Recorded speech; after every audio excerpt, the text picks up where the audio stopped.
Yes, good morning, Maziraf. Yeah, good morning to you. Now, Ekpa is coasting home to freedom. Yeah. Biafrans are rejoicing, and the Nigerian government is in pains. What's the significance of Ekpa's release to the Nigerian state? Yeah, it's let me tell you, to Nigerian nation is a pain. It's just like a saw, in between two scrotum. On the corner, Melinam Ula Munabo, Ekpa's release. And I'm telling you that the government, under Bola Ahmed Tinubu, they are in a very, very uneasy camp right now, especially the office of the presidency at Aso Rock, because the eagle is about to land in Igbo land. Once Ekpa is released this time around, it actually depicts arrival of the eagle. The eagle has landed once again in Igbo land, where the Fulani headers were killing and maiming farmers, people in various communities in Igbo land, uninterrupted. So release of Ekpa that is very, very imminent this time in Finland is actually going to spell doom to the Fulani headers. Actually, doom to the Fulani headers, I repeat it, because this is the only man who has single-handedly handled the incessant killings when he was not incarcerated in the faraway land in Finland, in Igbo land.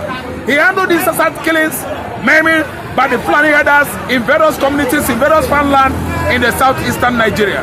He put it on check by using the Eastern Security Network.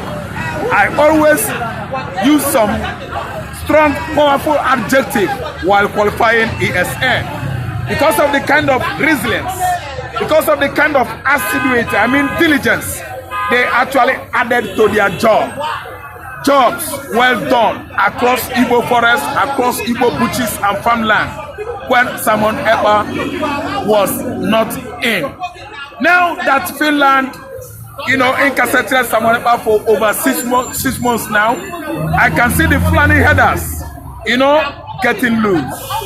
They were loose, from their cage, and they are everywhere in Igbo land.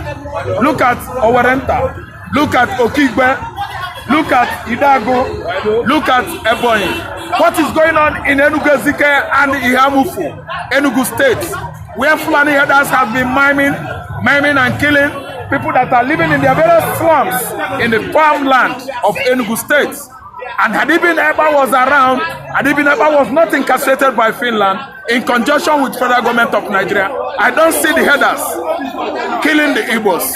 What about the governors? The governors are doing nothing. They are opposite of what Ekpa represents in Igbo land. The governors are the one going errands politically for the Fulani masters.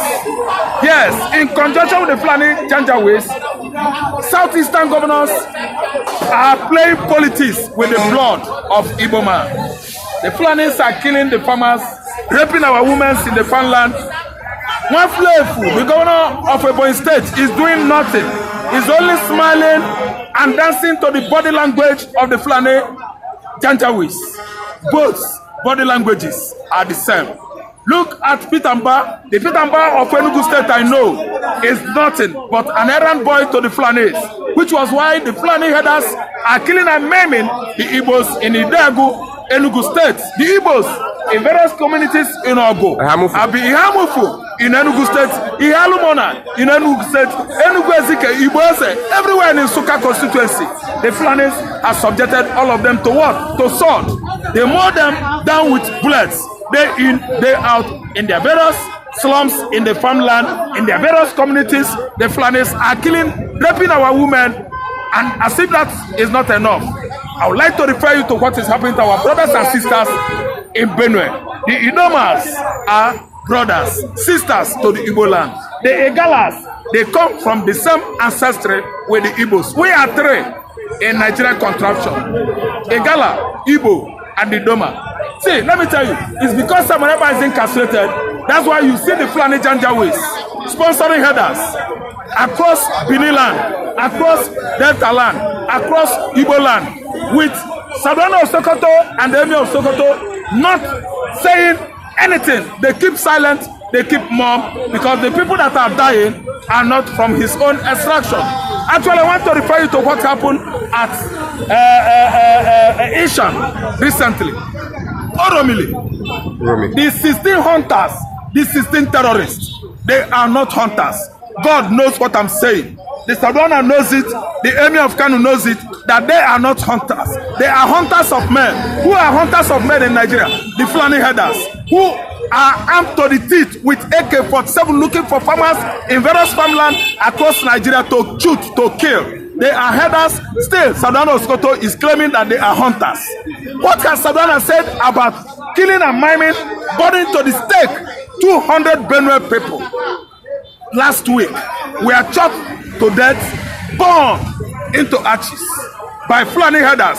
Sadwana Oskoto is keeping mum. Emir of Kano is silent about it. These are the Fulani Janjaweeds that have vowed to take over Nigerian nation by force. What is going on here is an Islamization evangelism. We know that the Fulanis are rounding up the whole communities in Igbo land using style to colonize, to Islamize the Igbos, the Benis, the Yorubas, the Domas, and the Igala. What are we saying? The Nigerian soldier and the army authority have been bent on what? Romancing, pampering the Fulani headers, coming out with no one apprehended since inception of Fulani incursion across Nigerian farmland. Who among the Fulani militias has been apprehended by Nigerian police? No. Jumakomo? No. Nobody. All of them. They pamper them. They romance them. If Amoteku make mistake, police will arrest Amoteku. ESN is nowhere to be found in Igbo land. Because the soldiers don't want them. Ebubagu is the Fulani errand boys initiative. They formed the Ebubagu to men, to trouble the Igbo youths. They actually tell you that they are going after the cultists. Who are the cultists in Igbo land? Nobody. Student cultists is within the enclosure of our universities in the southeastern Nigeria. They clutch within the university campus. They don't go to the communities. That's why Ebubagu is not in Ebubagu, is anti-Igbo. Ebubagu is against Igbo youths and against indigenous people of that land, Biafra. See, let me tell you, Ebubagu is not recognized in Igbo land. What we recognize is Eastern Security Network, an initiative by Mazi Nnamdi Kanu, the charismatic leader of indigenous people of Biafra, actually formed Ebubagu to take care of our forests, our farmland, and even our communities and villages that have been subjected to incessant Fulani militia incursion in Igbo land. Listen and listen good. Udogachi, Ebubagu, Aguna Chamber. These are security outfits initiated by Fulani, Janjaweeds, errand boys, southeastern governors, with exemption of Alex Oti. Alex Oti is far from that. Alex Oti actually understands the body language of indigenous people of Biafra, which connotes the whole Igbo land. Indigenous people of Biafra, meaning indigenous people of that state. It is an English language that is confusing them. IPOB is not a terrorist group. Fulani Janjaweeds, Fulani headers, Fulani Katuriaras are the fourth deadliest terrorist organization endorsed, signed by United Nations Organization. The Fulani headers are terrorists. Biafra man is not a terrorist. Nigeria is nurturing and training Fulani headers across the countries to be killing and maiming, thereby spreading Islamization evangelism from northern Nigeria to southern Nigeria. Even they put their sword into the Atlantic Ocean. They want to be in control everywhere. You are telling me that Biafra man is a terrorist? How? Who? When? Where? Oga, listen and listen good. Most of the people that were falling as victims to the Fulani headers, have you ever heard in the recent time that Sadwana Oskoto made a statement? Just a single statement. Because why? They sponsor insurgency in the northeast, insurgency in the core north, insurgency going on in Benue State as I'm talking to you now. What is it that the National Security Advisor to Tinubu has said in regard of what has, befallen Benue State recently? Nuhu Ribadu has not come out to make a significant statement to put on check or curb insecurity going on in Benue State, in Anambra State, Enugu State, Ebonyi State, Yoruba Land, Ondo Forest, and the Enugu State. I want to ask a question. Why is it that the Fulani is unstoppable? Listen and listen good. They are visitors. These are from Sahel countries. Originally, they are not from Nigeria. Fulanis invaded the northern Nigeria in 1804 with their leader Othman Danfodio spreading the gospel of evangelism. That was why he became the first jihadist in Africa.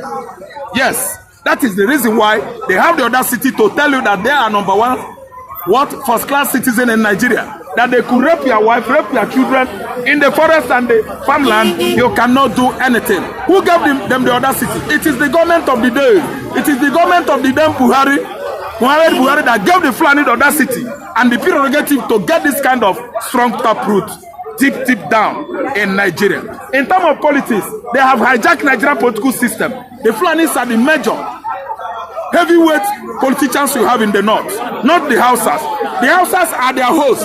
The people that hosted Fulanis how many centuries ago, and the Fulani has now grown, bigger wings and actually suppressing, oppressing, persecuting, killing their Hausa hosts. I'm telling you, the Fulanis are a grief tribe, the warlike, nomadic, wandering from place to place. From Senegambia, they invaded northern Nigeria, and today they are spreading from north into the Atlantic Ocean. Okay, lastly, are you saying that it's only IPOB that can stop Fulani? Only IPOB has what it takes. Indigenous people of Biafra, invincible vigilante group, security group in Nigeria, the security group that can never be conquered. A security group that has stood Gidibam, resisting what is resisting them from fighting Fulanis. The IPOB are resisting the people that are fighting the Igbo man from fighting the Fulanis. Open-handedly, the IPOB initiated ESN. And the ESN has become invincible in Nigeria. You cannot conquer them. They are impregnable. I tell you, they have what it takes to put the Fulani incursion in the southeastern Nigeria on check. Okay, thank you very much. God bless you.